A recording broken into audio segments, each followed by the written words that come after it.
بسم اللہ الرحمن الرحیم۔ السلام علیکم۔ میں نے پچھلے ویلاگ میں اپنا سفر ابن الوقت سے ڈاکٹر اظہر الدین احمد تک بیان کیا تھا اور ان کی کچھ شاعری بھی آپ کو پیش کی تھی۔ آج میں آپ کا تعارف سلمیٰ احمد صدیقی سے کراتا ہوں، جو ان کے بارے میں، ان کی حالات زندگی کے بارے میں آپ کو تفصیلاً بتائیں گی اور ان کے کچھ سلیکٹڈ غزلیں، نظمیں ترنم کے ساتھ سنائیں گی۔ سنیے اور انجوائے کیجیے۔ السلام علیکم، میرا نام سلمیٰ احمد صدیقی ہے۔ میں آج آپ کو اپنے والد مرحوم ڈاکٹر سید اظہر الدین احمد سے متعارف کروانا چاہتی ہوں، جو کہ لندن کے ایک مشہور شاعر تھے۔ میرے والد 1925 میں لکھنؤ میں پیدا ہوئے۔ ان کی شاعری کے دور کو 3 حصوں میں تقسیم کیا جا سکتا ہے: ہندوستان کا دور، پاکستان کا دور اور انگلستان کا دور۔ ان کے نانا مرزا احمد جان نہ صرف ایک مشہور شاعر تھے، بلکہ انہیں مشہور شعراء کے بے شمار شعر زبانی یاد تھے، جس کی وجہ سے لکھنؤ میں بزم محفل کی جان تھے۔ آنکھوں کی بینائی کمزور تھی، جس کی وجہ سے وہ میرے والد ابو کو اپنے ساتھ ساتھ لیے پھرتے تھے۔ ابو کو بچپن ہی سے اچھے شعراء کے شعر سننے کا موقع ملا اور اس طرح وقت کے ساتھ ساتھ شعر و سخن کی کیفیت دل و دماغ پر چھا گئی۔ معاش کی ضرورت پر برٹش آرمی انڈیا میں بھرتی ہو گئے۔ خوشنما قد و کال کے ساتھ اللہ تعالیٰ نے خوش شکل اور خوش مزاجی عطا فرمائی تھی۔ اردو، بنگالی اور انگلش میں مہارت تھی، جس کی وجہ سے انگریز افسران انہیں بطور انٹرپریٹر اپنے ساتھ ساتھ لیے پھرے، پر شاعری کو انہوں نے ساتھ نہ چھوڑا اور بلند آواز باترنم محفل مشاعروں میں اپنا کلام سناتے رہے اور بہت داد ملتی۔ 1947 میں پارٹیشن کے دوران لکھنؤ کو خیر بات کہہ کے وہ راولپنڈی تشریف لے آئے اور راولپنڈی پہنچ کر جلد ہی پنڈی میں بھی شعر و شاعری کی بنیاد ڈال دی اور ہر محفل مشاعرے میں مدعو کیے جانے لگے۔ ان کا کلام اخبارات اور رسالوں میں چھپنے لگا۔ 1953 میں ملکہ الزبتھ کی رسم تاج پوشی میں آرمی کے جوانوں میں چنے گئے اور لندن میں اپنی نظم رسم تاج پوشی BBC ورلڈ سروس پہ نشر کری۔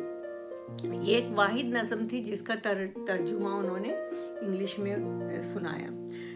تمغہ رسم تاج پوشی کے علاوہ ملکہ الزبتھ کی طرف سے نامہ تشکر موصول ہوا اور سینٹ جیمز پیلس میں چائے پر مدعو کیے گئے۔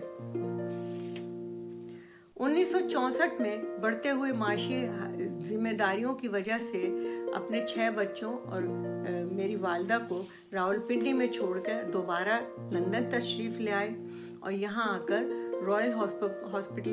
رائل ہومیوپیتھک کالج میں ڈگری حاصل کی اور شاعری کو جاری رکھا۔ لندن میں Manchester, Glasgow, Birmingham, Cambridge, Oxford میں جہاں بھی مشاعرے ہوتے تھے ان کو مدعو کیا گیا اور میں بفخر کہتی ہوں کہ انہوں نے جناب جوش ملی آبادی، فیض احمد فیض، احمد فراز، حفیظ جالندری، کوثر نیازی، جگر مراد آبادی، رئیس امروہی اور عقیل دانی جیسے نامور شعراء کے ساتھ مشاعروں میں اپنا کلام سنایا۔ جب بلند آواز میں خوشنما ترنم میں پڑھنا شروع کرتے تھے تو مدعا کی مقرر کے اصرار پر کئی غزلیں سنانے پر مجبور ہو جاتے تھے۔ ایک مشاعرے میں جب 3-4 غزلیں سنانے کے بعد بھی فرمائشیں جاری رہیں تو ایک شاعر نے چڑ کے کہا کہ اگر صرف ڈاکٹر صاحب ہی کو سننا تھا تو ہمیں مدعو کرنے کا کیا فائدہ۔ ابو نے بے ساختہ جواب دیا، جام جم چاہیے نہ ارم چاہیے، با ترنم بزم میں دوستوں، شعر پڑھنے کو سینے میں دم چاہیے۔ کہیں بھی مشاعرہ ہوتا ابو کو ضرور مدعو کیا جاتا اور بہت سے مشاعروں کی صدارت کی اور انجمن اردو کے صدر منتخب ہوئے۔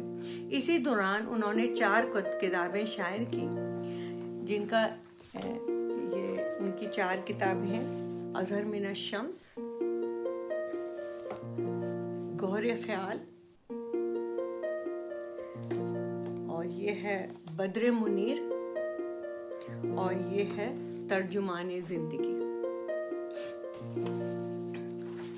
1987 میں سٹروک کی شکار ہو گئے، مگر جب بھی صحت اجازت دیتی تھی مشاعروں میں شرکت کرتے تھے، اور پھر اسی طرح علالت بڑھتی گئی اور 1996 میں ان کا انتقال ہو گیا۔ آج بھی جب کوئی مشاعرہ ہوتا ہے تو لوگ ان کو بہت اچھے الفاظ میں یاد کرتے ہیں، اور خاص طور پہ ان کی ترنم کی بہت داد دیتے ہیں۔ میں بھی آپ کو چند غزلیں ترنم سے سنانے کی کوشش کرتی ہوں۔ نہ تو میری آواز اور نہ ہی ترنم ان کے جیسی ہے، مگر امید ہے کہ میری یہ کوشش آپ کو پسند آئے گی۔ ایک غزل پیش کرتی ہوں۔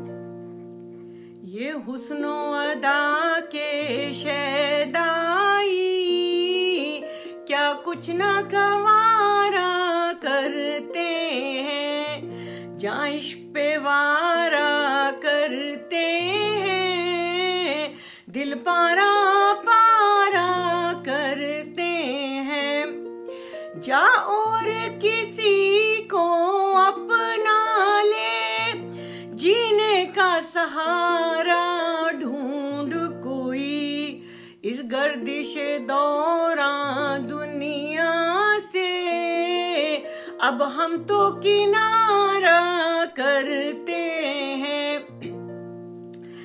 محلوں میں بسر کرنے والوں، تم کیا سمجھو تم کیا جانو، اس دہر میں غربت کے مارے کس طرح گزارا کرتے ہیں۔ سلجھی بھی کسی سے ہے اب تک یہ زلف پریشان ہستی، دن رات اسے دنیا والے بیکار سنوارا کرتے ہیں۔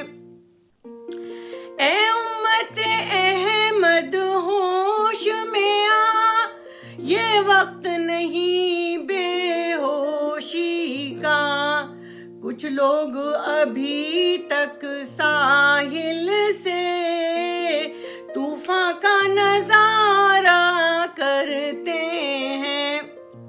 یوں ہجر کی شب تو دونوں کی ہوتی ہے بسر ازہر، لیکن وہ چین سے سویا کرتے ہیں، ہم ان کو پکارا کرتے ہیں۔ یہ گوہر خیال سے میں پڑھ رہی تھی، انشاءاللہ آپ کو پسند آئے گی۔